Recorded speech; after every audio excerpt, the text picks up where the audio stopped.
السلام علیکم خواتین و حضرات، میرا نام عامل عبدالحنان ہے۔ میرے پاس لوگ اپنے علاج کے حوالے سے جب آتے ہیں تو اکثر لوگوں کا ایک سوال مجھ سے ضرور ہوتا ہے کہ یہ جادو ہو کیسے جاتا ہے۔ اب جادو ہونے کی کئی وجوہات ہیں، کئی چیزوں سے یہ جادو ہوتا ہے۔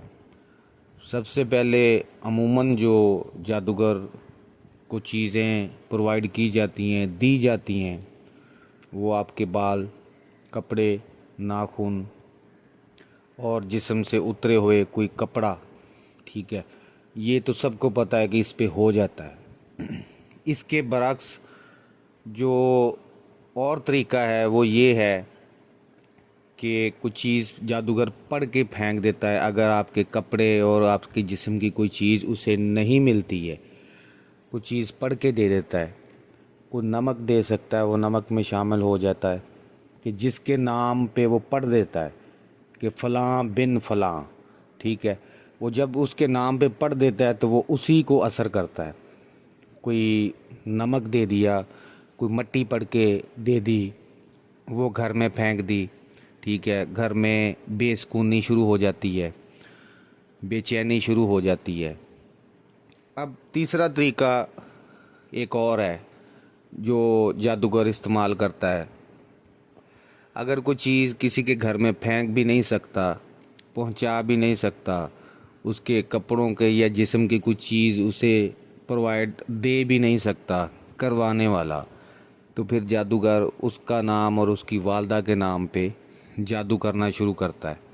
جیسے قرآن میں اللہ پاک فرماتا ہے کہ ومن شر النفاثات فی العقد، یعنی ان عورتوں کے شر سے پناہ مانگو جو گرہوں پر پھونکے مارتی ہیں۔ تو گرہوں پہ پھونکے بھی ماری جاتی ہیں، ٹھیک ہے، اور اس کے علاوہ بھی بہت سارے طریقے ہیں جو جادوگر اپناتے ہیں۔ تو اس کا حل جو ہے وہ صرف قرآن میں ہے۔ قرآن کے علاوہ جادو کا توڑ کسی صورت نہیں ہوتا۔ یہ عام تر لوگوں کے ذہن میں یہ چیز ہے کہ اگر کوئی کالا جادو کسی نے کیا ہے تو کالے جادو سے ہی اس کا توڑ ہوگا۔ قرآن اپنی پاور رکھتا ہے، اگر کوئی عامل کے پاس اللہ نے اس کو طاقت دی ہو تو جادو کوئی بھی ہو تو وہ ٹوٹ جاتا ہے۔ ایک ٹائم آتا ہے، ایک کچھ ٹائم لگتا ہے، وہ جادو یا تو ریورس ہو جاتا ہے یا ٹوٹ جاتا ہے۔ تو یہ صورتیں ہیں جن سے جادو ہو جاتا ہے۔ یہ آپ لوگوں کے لیے ایک معلوماتی ویڈیو ہے کہ ضروری نہیں ہے کہ آپ کے جسم کی کوئی چیز ہو، ٹھیک ہے، یا ضروری نہیں ہے کہ کوئی چیز کھلائی جائے۔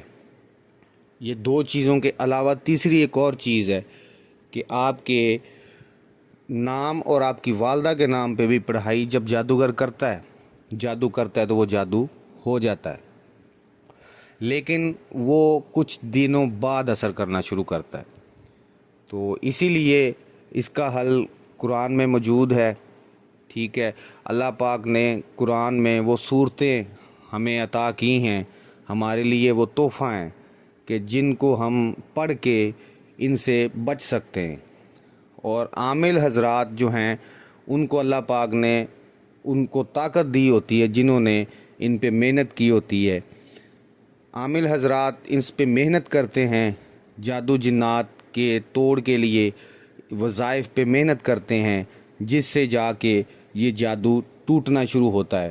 اس کی کثرت اس کی محنت پہ ہوتا ہے، جیسے جادوگر کی محنت پہ ہوتا ہے کہ اس نے کتنا پاورفل جادو سیکھا ہے، اور عامل حضرات پہ جو جادو ختم کرنے والا ہے اس کی بھی محنت منحصر کرتی ہے کہ اس کو کتنی اللہ نے طاقت دی ہے اور اس نے کتنی محنت کی ہے کہ یہ جادو جتنی جلدی ٹوٹ سکتا ہے، کتنی جلدی ٹوٹتا ہے۔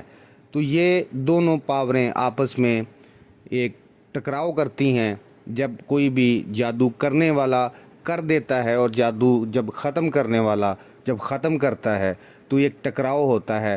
اور یہ قرآن اپنی پاور رکھتا ہے۔ اللہ نے کسی کو عطا کی ہو تو اس کے صدقے، اس کے وسیلے سے، اللہ کے کرم سے، کلام کی، قرآن پاک کی برکت سے یہ جادو ٹوٹ جاتا ہے۔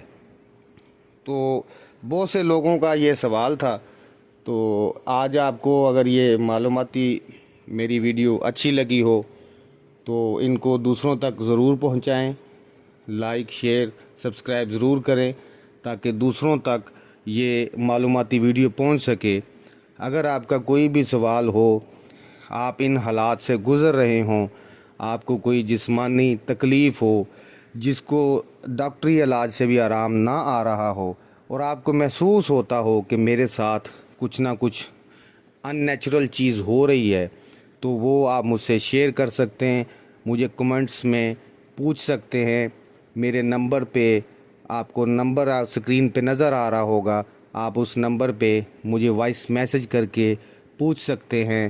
میں انشاءاللہ آپ کی پوری تہ دل سے رہنمائی کروں گا، قرآن و سنت کی روشنی میں انشاءاللہ آپ کو گائیڈ کروں گا، آپ کا علاج کروں گا، اور اللہ کے حکم سے آپ بالکل ٹھیک ہو جائیں گے۔ السلام علیکم۔